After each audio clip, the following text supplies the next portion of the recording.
Vue de Rome avec Cyprien Viette. L'encyclique Magnificat Humanitas a rencontré un large écho mondial depuis sa publication lundi dernier. En choisissant de s'investir du thème de l'intelligence artificielle et de ses conséquences encore sous-estimées sur les activités humaines, Léon XIV a livré un texte programmatique qui va structurer la réflexion politique et morale sur la régulation de l'IA dans les années à venir. Mais sur place à Rome, c'est aussi la façon dont cette encyclique a été présentée qui a marqué les esprits. Il est en effet traditionnel que les documents du pape soient présentés en conférence de presse par des experts du sujet concerné, mais c'est la première fois que le pape lui-même participe à la présentation d'un document. Cette conférence s'est tenue dans la salle du synode devant une assistance très diversifiée, composée de responsables des différents dicastères du Vatican, mais aussi des diplomates, des journalistes, ainsi que des entrepreneurs et experts de l'IA, parmi lesquels un jeune homme aux cheveux bleus dont la présence détonnait à quelques rangs d'ambassadeurs au look plus classique.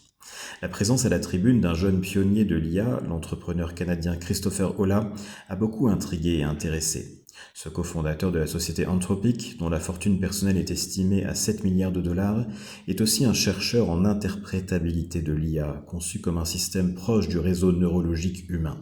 Ce trentenaire à l'allure très juvénile occupe une position paradoxale, à la fois comme acteur à part entière de ce développement technologique et comme lanceur d'alerte.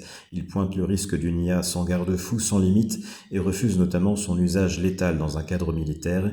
Il cherche ainsi une alliance avec le Vatican pour un encadrement éthique de l'IA.